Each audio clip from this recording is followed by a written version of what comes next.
The Republicans have jumped all over this, as you'd expect, saying, you know, this is evidence Barack Obama is a fantasist, a liar, he's made up half of his story. What is the reality about your findings in totality in terms of the veracity of Barack Obama's story?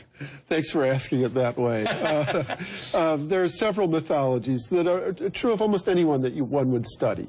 But in this case, there's the mythology that Barack Obama himself portrayed in his memoir, and there's the mythology that his opponents have created to try to portray him as someone un-American. As an historian, my goal is not to fact-check all of that, but to tell the truth and let the chips fall where they may.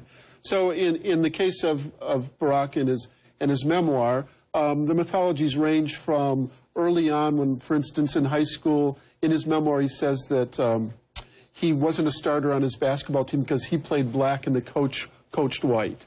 And of course, I discovered that, in fact, Barack Obama was about the 8th or 9th best player on that team, that he was one of the few players who couldn't dunk the ball, you know, and so it had nothing to do with race. Everything in his book is seen through the lens of race, and that sometimes distorts things. Like the girlfriend that he writes about in his memoir in New York City, he sort of defines her through the lens of race as a white woman who didn't understand the anger of black people. The real girlfriend, who was Genevieve Cook, had a completely different perspective on race, and it was not the one that he portrayed in the book. The other mythology of the right-wing birthers and so on is equally preposterous. I mean, the fact that he was born in Honolulu on August 4th, 1961 is indisputable by the facts that any historian would look at. And you have a lot of